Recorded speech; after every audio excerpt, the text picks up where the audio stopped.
Hello everyone, my name is Phawx. There's a lot to like about the Steam Deck, and everyone likes different things about it. There are some things in the Steam Deck that are obvious on the face of it, but I don't know if everyone fully appreciates what each part means. In this video, I have the top 8 things about the Steam Deck you may not know. Number 8. Shipping is included in the price as well. So the total, with tax, is the only amount you'll pay. This is, again, obvious, but I feel like it's important to note that Valve is really leaning hard on costs when they even include shipping. It must also be crazy to consider the customer service costs of hardware as well. Number 7. The Steam Deck is using 2230 NVMe drives. This is well known, but when investigating pricing on 2230 drives, because they are fairly non-standard, supply and demand on these drives are relatively expensive. Knowing this, when looking at the higher tier storage models, Valve isn't really making much money on any of these tiers.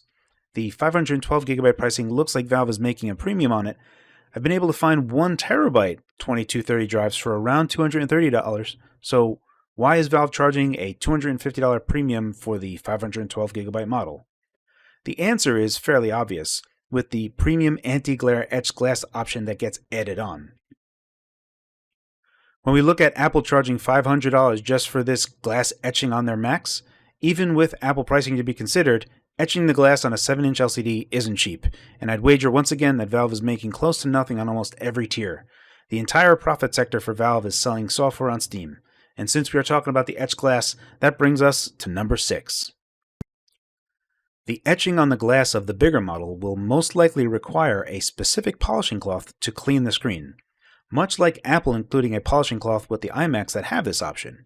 Again, this glass has an etching on it, so tiny cuts have been made uniformly across the entire surface. Using any old cloth might abrade away at the surface, so you'll need a cloth whose material specifically won't erode this surface. And yet another point to make about the etched glass brings us to number 5. Again, I am directly comparing the premium etched glass on the Steam Deck to the nano coating on the iMac. Both of these glass products have tiny etching uniformly distributed across the entire surface of the glass. One thing noted by YouTuber Computer Clan, the entire image will look softer as a result. In effect, the premium version of the Steam Deck has a passive anti-aliasing layer built into the glass itself. It remains to be seen how obtrusive this is, but in some instances, it might actually be a benefit. Number 4. This one's a little silly, so please don't knock me on it, but I feel it might actually work. The Steam Deck should support Tate mode. If you've ever used an Atari Lynx, one of the very real ways you could use a Lynx was by holding it vertically and positioning your hands at the top and the bottom of the device. Technically, this is also ambidextrous and you could hold it with your left or right hand because of the positioning of the analog sticks. But in this example, imagine holding the top portion with your left hand and thumb on the analog stick, and on the bottom, the right hand having 2 buttons underneath, the L4 and L5 grip buttons. What's extra cool about this is that the Steam controller config, this can be crowdsourced, and you can automatically download someone's config to play a game in Tate mode. Number 3. The system RAM on the Steam Deck has a total bandwidth of 88GB a second. I've asked Valve for clarification on what type of LPDDR5 RAM is in use. I haven't received a comment yet, but there is a real possibility that with a bit more voltage on the RAM, that total system bandwidth can go up to 102GB a second. But I haven't heard back on this point just yet, so instead I wanted to frame the RAM bandwidth in comparison to the Xbox Series X and PS5. There are 2 ways to look at the bandwidth. We can look at it from the angle of cores or teraflops. First, let's look at the Steam Deck. It has 8 RDNA 2 CUs and at max frequency 1.6 teraflop. Or put another way, it has 11GB a second of bandwidth per RDNA 2 core, or it has 55GB a second for every teraflop of compute. If we look at the Xbox Series X with its 52 RDNA 2 cores and 560GB a second of bandwidth, that gives us 10.8GB a second of bandwidth per core, or 46.7GB of bandwidth per teraflop of compute.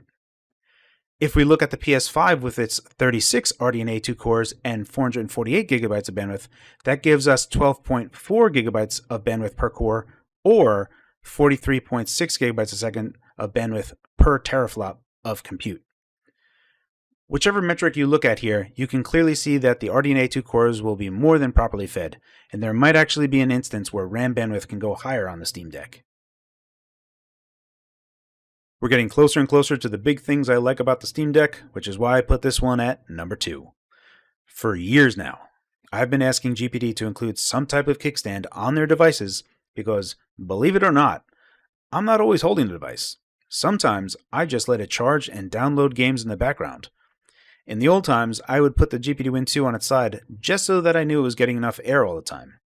Later on, a hardware mod came out for the device that included a built-in kickstand and alleviated this problem for me. Which is why I kind of like that the design of the Steam Deck has an always-on kickstand via the handles. When we look at the Steam Deck from this angle, you can clearly see that when you place the device flat on a table, there will still be a large open space for the fan inlet to properly let cool air in. Gabe Newell has already said he expects to sell millions of these units. That means this is a device whose users will not be tech savvy enough to think their device needs to breathe to cool off properly. But these users will complain if the fan gets too loud. So one way that Valve is kind of saving this device and also reducing trouble tickets is by making it nearly impossible to suffocate the device or improperly cool it. Tossing it on a bed notwithstanding.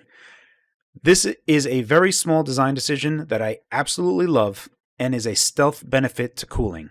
Especially when Valve most likely has very low RPM fans in there, it will need to be near constantly efficient to work properly. This is an awesome feature. Number 1. This is the biggest feature on the Steam Deck. Sleep mode. I know. You all know this exists. However, I don't think anyone fully appreciates how awesome it is. I've asked Valve directly for further clarification on what sleep mode is employed on the Steam Deck, and I have not yet gotten confirmation. However, IGN has a video up with Valve talking about sleep mode, and I feel like people are grossly underestimating how huge of a feature this is. Sleeping games properly on x86 PCs is not easy. They weren't made to do this. Many PC games always understood that you were constantly connected to power. Have a look at this crowdsourced sheet by Jodast. We've had the GPD community slowly build this list up and document what works and what doesn't. Not every game supports sleep mode.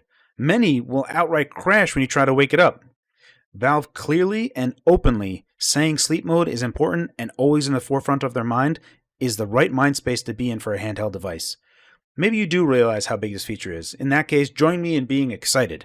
However, if any of you were sleeping on this feature, this is truly excellent and I'm stoked it's here. That's the end of this list. Let me know in the comments if any of these surprised you or if you already considered them. Or if you have a feature about the Steam Deck that you think no one is talking about, go ahead and sound off in the comments section below. Before I go, I do want to share that I did get some juicy information with talking to Valve and I'll have more to share soon. In my opinion, it's great news, and I am quite excited to share it. As always, guys, thank you for your time, and thanks for watching.